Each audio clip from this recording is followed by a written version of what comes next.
전할 말씀은 왕의 신 예수님 이 말씀 가지고 말씀을 전하려고 합니다. 이 사람이 누구냐면은 이집트의 초대 왕 람세스 왕입니다. 제가 몇 사람의 이 세계 위대한 왕들을 소개하겠습니다. 이 람세스 왕은 자기 집 앞들이 이런 어마어마한 조형물로 이 미식 19장에 몇 개가 될 만큼 저는 이 전부 대리석이에요. 돌로 저렇게 다듬어서 만들어 놓았어요. 자기 집 마당입니다. 이 들어가는 입구만 하더라도 거의 100m 가까이 되게 쫙 이렇게 양옆에 사자 뭐 이런 것들 쫙 만들어. 저거 둘러 자기 집 둘러보는데도 몇 시간이 걸려요. 근데 그가 뭐라 그랬냐면은 나는 지상에서 가장 위대하다 그랬습니다. 자기가 지상에서 자기보다 위대한 사람은 없다고 그랬어요. 그런데 이렇게 미라가 되어버렸어요. 이게 람세스 왕의 미라입니다. 돌이죠 뭐 이게. 이 사람은 누구냐면은 중국을 처음으로 통일한 중국 시황제입니다. 진시황제라고 말이죠. 진시황이라고 말이죠. 만리장성인데요. 이 우주에서 이렇게 사진을 찍으면은 세계 건물 중에 유일하게 사진에 나타난 건물이 하나 있는데 그게 만리장성이래요. 우주에서 찍어도 사진에 나오는 만리장성. 대단한 거죠. 그런데 이 진시황이 뭐라 그러냐면은 나는 죽고 싶지 않다. 살고 싶다. 그래서 불로초를 찾아오라 그랬습니다. 근데 죽었어요. 이 사람은 누구냐면은 프랑스 루이 14세입니다. 프랑스 루이 14세는 베르사유, 이게 베르사유 궁전인데요. 이 베르사유 궁전이 방이 1000개가 넘는다죠. 그게 루이 14세가 살았던 궁전입니다. 아직도 있어요. 근데 이 루이 14세가 뭐라 그랬냐면은 짐이 곧 국간이라 그랬습니다. 내가 곧 나라다 그랬습니다. 그런데 그 나라는 지금 없습니다. 세상에. 이 사람은 누구냐면은 로마 초대 황제 아우구스투스입니다. 팍스 로마 이게 그러니까 팍스 로마나 그러죠. 로마 말로 그 라틴 말. here. 팍스 로마, 그러니까 로마의 평화.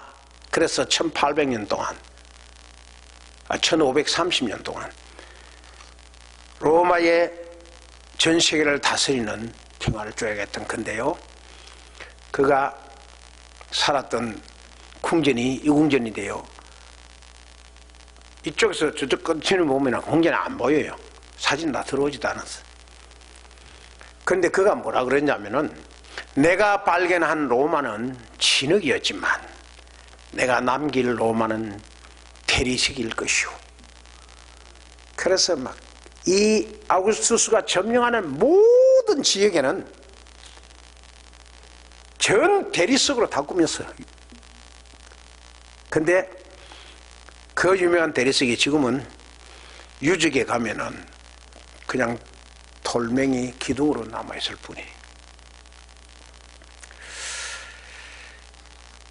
세계에서 인류 역사에서 사람이 제일 크고 높다, 위대하다는 것을 표현하는 단어가 하나 있는데 그게 뭐냐면은 왕입니다. 왕 그러면 그 이상 더 높은 사람도 없고 그 이상 더 큰 사람도 없고 더 위대한 사람도 없는 거죠. 방금 소개했던 이 세계 위대함, 그보다 더 그거 뭐 알렉산더 왕이나 나폴레옹이나 뭐 이런 유명한 사람도 있지만 이들은 역사 속에 상상을 초월하는 왕권을 가졌던 왕들입니다. 이들 위에는 더 이상 권력도 없고 자기보다도 더 높은 사람도 없고 자기보다도 더 위대한 사람이 없다고 생각합니다. 그래서 짐이 곧 국가다. 내가 가장 지상에서 위대하다. 뭐 그런 말들을 했어요. 그런데 그 왕들이 권력도 영광도 말로 표현할 수 없는 극치의 삶을, 극치의 사치와 화의 삶을 살았는데, 방금 몇 사람 소개한 이들만 하더라도 우리에게 보여주는 게 뭐죠? 여러분들은 쭉 이 왕들을 소개받으면서 뭘 느꼈어요?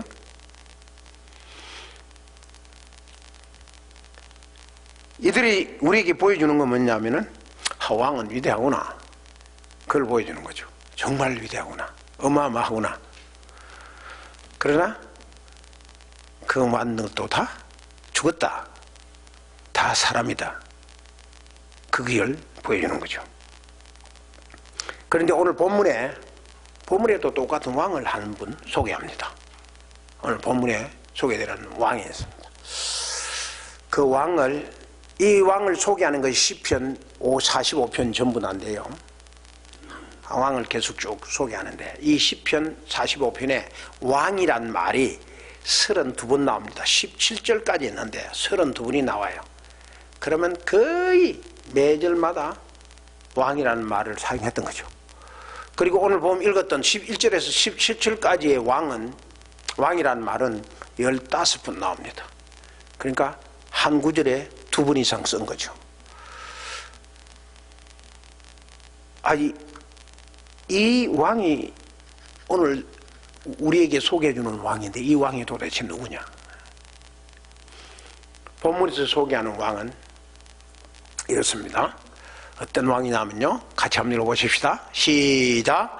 왕은 사람보다 아름다워 은혜를 입술에 머금이니 그러므로 하나님이 왕에게 영원히 복을 주시도다.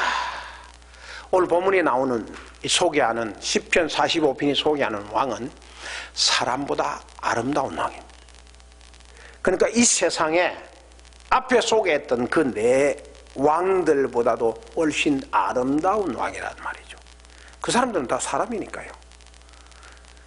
뒤집어서 말하면, 제가 앞에서 세계적으로 유명했던 자기의 집이, 궁전이 눈으로 봐서 보이지 않을 만큼 어마어마하게 위대하고 초화사로운 그런 아름다운 곳에 살았지만, 이 왕에게는 비교가 안 되는 거지. 그건 다 사람이다 이거죠. 그게 아름다운 왕이죠. 그리고 그 왕은 은혜를 입술에 머금고 있는 왕이에요. 세상에 제가 앞에 소개했던 그 왕들은 그들이 입술에 은혜를 가지고 있잖아요. 통치, 명령, 그냥 억압, 그냥 자기 입에서 나오는 명령, 그런 것만 가지고 있어요. 그 입에서 은혜의 입술이 없어요. 그런데 본문이 시편 45편이 소개하는 왕은 입술에 은혜를 가진 왕이에요. 그러므로 하나님이 그 왕에게 영원히 복을 내리시는 왕이죠. 이 왕이 누구요? 이 왕이 바로 우리에게 오늘 시편 기자가 소개하는 왕인데요. 이 왕은 이 시편 기자가 이렇게 소개합니다. 쭉 한번 읽어보십시다. 이제 정신을 차리고 읽으셔야 돼요. 아까는 근성을 읽으시면 몰라서 지금 정신을 차리게 돼. 왕이라는 말이 계속 나오는데, 왕이라는 말이 계속 나오는데, 여기서부터 기록된 오늘 이 본문 말씀만 왕이라는 것을 생각해도, 이 왕이 도대체 어떤 왕이냐 한번 같이 읽어보는 겁니다. 시작. 왕은 진리와 온유와 공의를 위하여 왕의 위엄을 세우시고 병거에 오르소서. 왕의 오른손이 왕에게 놀라운 일을 가르치리이다. 왕의 화살은 날카로운 왕의 원수의 염통을 뚫으니 만민이 왕의 앞에 엎드러지는도다. 왕은 정의를 사랑하고 악을 미워하시니 그러므로 하나님 곧 왕의 하나님이 즐거움의 기름을 왕에게 부어 왕의 동료보다 뛰어나게 하였나이다. 왕의 아들들은 왕의 조상들을 계승할 것이라. 왕이 그들로 온 세계의 군왕을 삼으리로다. 참으로 위대한 왕입니다. 왕이라는 말을 계속하고 있습니다. 그리고 17절에는 이렇게 말합니다. 내가 왕의 이름을 만세에 기억하게 하리니, 시편 기자가 하는 말입니다. 그러므로 만민의 왕을 영원히 찬송하리로다. 이 왕이 누구냐? 본문의 왕이 누구냐? 그가 바로 예수님이십니다.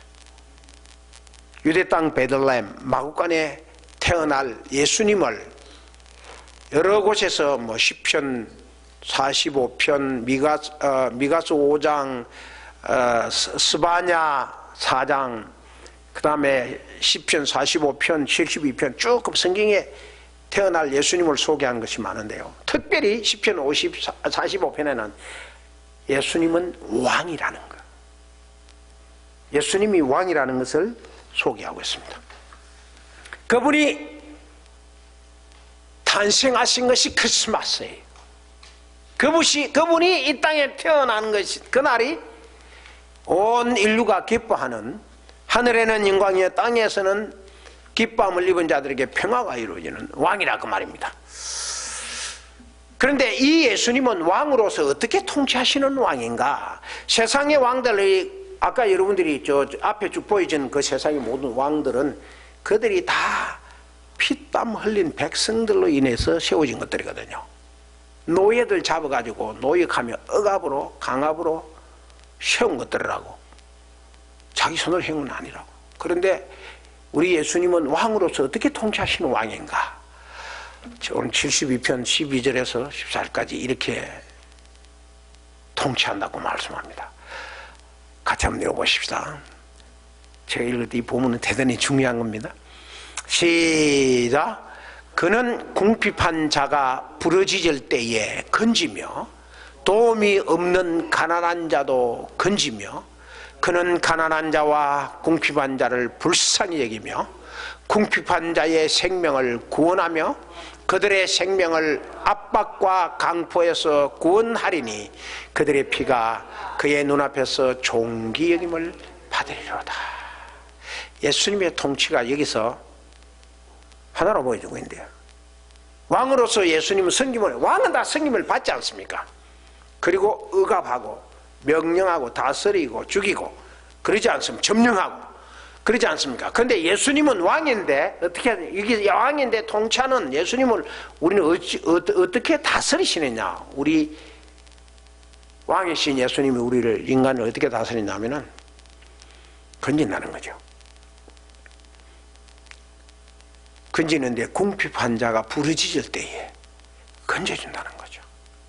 그리고 또 도움 없는 가난한 자를 건져준다는 거예요. 도움 없는 가난한 자가 의지할 곳이 없어요. 제일 불쌍해요. 가난한 자란 말은 배고프다는 말이에요. 그런 자를 건져준단 말이에요. 그 배고픔에서 건져준단 말이에요. 그리고 불쌍히 여긴다 그랬어요. 가난한 자와 궁핍한 자를 불쌍히. 가난한 자와 궁핍한 자는 세상 사람들이 대부분 다 멸시합니다. 깔보고 조롱하고 그럽니다. 근데 예수님 불쌍히 여긴다. 그리고 또 예수님이 궁핍한 자의 생명을 구해준다 그랬어요. 부자가 아무리 부자라도 생명이 이러면 끝나지만 궁핍한 자는 생명을 예수님이 구해주는 거죠. 그리고 그들의 생명을 압박과 강포에서 생명만 구해주는 것이 아니라 그들이 억압받는 고통과 괴로움과 그를 괴롭히는 모든 이 자유가 아닌 곳에서 예수님이 구원해 주신다는 거죠. 그리고 그들의 피가 그의 눈앞에서 존귀 여김받는다. 순교당하는 자를 말해요. 죄 없이 정말 억울하게 죽어가는 그들의 피를 하나님은 예수 그리스도는 왕으로서 다 보시고 그를 존귀 여긴다는 거죠. 순교자를 존귀 여긴다는 겁니다. 예수님의 다스림은 이렇게 다스리기보다는 오히려 도와주는 왕, 건져주는 왕이죠. 예수님은 메시지입니다. 메시지. 예수님은 구원의 메시지요, 소망의 메시지요, 해방의 메시지요, 모든 환난에서 건져주시는 메시지입니다. 그분이 유대 땅 베들레헴 마오간에서 태어나신 거죠. 그래서 건져내시는 분입니다. 예수님은. 1989년 6월 12일 뉴스 위크지에 흑암의 권세에서 살아난 한 중국 사람을 그 뉴스 위크지에 아주 세계 탑뉴스로 소개를 했는데요. 그 사람이 이름도 잘 기억을 안 나는 그런 사람입니다. 중국의 문화혁명 때에 이 사람이 감옥에 갇혔어요. 감옥 속에 갇히고 나니까 너무 고문과 형벌이 너무 고통스러워서 사는 것보다 더 고통스럽다. 그래서 내일 되면 또 나를 저들이 고문하고 나를 매로 때리고 그럴 텐데 오늘 저녁에 차라리 죽는 것이 낫겠다. 그래서 자살을 하기로 결심을 했습니다. 그래서 그날 저녁 황혼이 막 찾아오는 그 시간에, 해가 막 넘어가는 그 시간에 이제 저 하늘 난 마지막 보고 이 세상을 하직하겠다.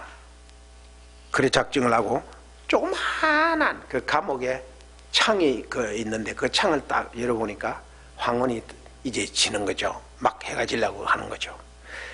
그런데 갑자기 그 창 안에 뭐가 이렇게 딱 보이냐면은 연 하나가 보이는 거예요. 연이 공중에 딱 떠가지고 이렇게 발락발락 끼고 있는 거죠. 그런데 그 연을 자세히 보니까 깜짝 놀랐어요. 그 연이 자기 아들에게 자기가 만들어준 연이야. 그 문이나 그 모든 것을 보니까 이게 틀림없이 자기 아들에게 자기 선물로 만들어준 건데 그 연을 그 순간에 그 감옥에서 본 겁니다. 그날 자기가 죽기 위해서 마지막 하늘을 쳐다보다가 우연히 발견한 건데 이 아들은 혹시나 감옥에 갇힌 우리 아버지가 연을 보면 나를 생각하지 않을까 그렇게 해서 매일 연을 띄운 거예요. 그런데 그날 발견한 거죠. 우연히. 그 감방에 갇힌 그 죄수는 그날 내가 살아야겠다, 죽지 않고 살아야겠다. 왜냐하면 저 연을 날리고 있는 내 아들 때문에 살아야겠다. 아무리 고문이 괴롭고 아프더라도 살아야겠다, 참아야 되겠다. 그래서 죽지 않기로 결심을 했대. 누군가가 나에게 내가 살아야 할 메시지를 전해준다면 그건 기다릴 수 있어요. 그리고 견딜 수 있어요. 그런데 사람에게는 내가 견뎌야 할 이유, 살아야 할 이유, 이렇게 헌신하고 봉사해야 할 이유를 내게 메시지로 간져주지 않으면 하고 싶은 마음이 없는 겁니다. 절망이 되는 겁니다. 예수 그리스도는 하나님께서 보내주신 메시지입니다. 예수님은 소망의 메시지란 말이에요. 우리가 왜 살아야 하는지 그걸 보여주는 메시지란 말입니다. 우리는 예수님을 보면은 소망에서 내 삶을 잊어버릴 수가 없고 좌절할 수가 없고 절망할 수가 없는 것은 바로 예수님이 하나님의 아들로 내 마음속에 생명의 메시지로 주어졌기 때문에 그런 겁니다. 이 소년이 죽음의 감옥과 광명한 바깥 세상을 연결시켜주는 이 중보 역할을 한 거죠. 알려주는. 예수님이 바로 그런 분입니다. 예수님은 우리를 죄의 권세에서 구원하셔서 광명의 하나님 나라로 이어지금 받을 수 있는 메시지를 우리에게 보여주신 것이죠. 앞에서 읽은 그 이게 헬라어예요. 끌어낸다는 말을 루오마이라 그래. 루오마이. 루오마이라는 말은 위험으로부터 끌어내준다 이 말입니다. 앞에 읽은 시편 72편의 모든 말씀 중에 건져내고 구원하게 한단 말이 다 루오마입니다. 루오마이. 이 루오마이는 위험에서 끌어내고, 죽음에서 끌어내고, 죄에서 끌어내고, 악에서 끌어내는 거, 이걸 루오마이라 그래요. 이스라엘 백성들이 바로의 강한 세력에 흑암과 고통 속에 신음할 때에, 그때에 홍해에서 건져내 주잖아요. 그걸 갖다가 루오마이라 그래요. 루오마이. 그리고 모세가 갓난아이가 물에 빠졌다가 건져냈잖아요. 그걸 건져낸 걸 갖다가 루오마이라 그래요. 끌림을 그 건져낸 걸 받았다. 이렇게 위험해서. 죄인은 혼자 자기 죄에서 탈출할 수 있는 능력이었거든요. 그래서 누군가가 강한 힘으로 건져내줘야 돼요. 끌어내줘야 돼요. 루오마이 시켜줘야 되는 거죠. 그게 구원입니다. 그게. 사도 바울이 이런 말을 했어요. 같이 한번 읽어봐요. 시작. 오라 나는 공고한 사람이로다. 이 사망의 몸에서 누가 나를 건져내라. 요 건져내라 이게 루오마입니다. 루오마. 자기를, 사도 바울 자신을 사망의 몸에서 건져내줄 사람이 없는. 그런데 예수님이 건져주셨다는 거예요. 그게 루오마예요. 루오마. 사람이 몸에 빠지면은 자기 스스로 물에서 나오지를 못하지 않습니까? 그런데 그것을 건져내줄 때에 루오마이라 그러는 거죠. 성탄에 예수님이 오늘 저와 여러분들에게 물에 빠져서 허우적거리는 우리를 루오마에 건져주시거든요. 그리고 우리를 살도록 하셨는데 이 삶에 예수님이 오늘 우리에게 묻습니다. 뭐라고 물을까요? 예수님이 오늘 이렇게 묻습니다. 너는 내 몸에 무슨 흔적을 가졌느냐? 물에 빠져서 죄에 빠져 죽을 나를 건져주셨는데 너는 내 몸에서 무슨 흔적을 가졌느냐? 여러분들의 일생의 흔적 속에 무슨 흔적이 있습니까? 여러분들의 몸에 만왕의 왕이신 예수님을 위한 그 어떤 아주 적은 흔적이라도 흔적이 있어야 되지 않겠어요? 여러분들의 손에, 여러분들의 마음에, 여러분들의 일생의 어떤 한순간에 뭔가 예수님을 위한 이 성탄에 주님 나는 이런 흔적을 가졌습니다 하고 뭔가 하나 흔적을 보여드려야 되지 않겠어요? 십자가의 흔적입니다. 근데 주님을 위한 그런 흔적은 없고 죄진 흔적밖에 없다. 그럼 조금 위험하죠. 나는 주님이 나를 위하여 유대 땅 베들레헴 마후간에 오셔서 나를 위하여 죄를 사해 주시고 십자가에 돌아가신 그 예수님의 흔적이 내 손에 있습니다. 주님은 우리에게 분명히 이야기하셨거든. 나는 너를 위하여 구원한 흔적이 여기 있다. 예수님의 박히신 못자국 받으신 창에 허리 상하신 그 흔적이 예수님 몸에 있는 거죠. 그를 위해서 예수님이 오죠. 나는 이 마구간에 너희 죄를 위해서 왔다. 이 마구간이 너희 죄를 위해서 내가 온 흔적이다. 그런데 너는 내 몸에 무슨 흔적을 가졌느냐? 주님, 제 몸에는 주님의 십자가에 보혈로 사함받은 흔적이 있습니다. 내가 구원받은 흔적이 있습니다. 내가 주님의 이 성탄에 나를 구원하게 오신 그 흔적이 내 마음에 남아 있습니다. 그래서 이 예배를 하고 이 성탄을 맞이합니다. 흔적이 있어야 될까? 무슨 흔적이 있어요? 큰 위대한 그 앞에 소개한 그 왕들의 흔적이 없어도 돼요. 작은 거 하나. 아프지만 내가 주님을 위해서 이렇게 기도했습니다. 기도의 흔적이라도 있어야 될 거예요.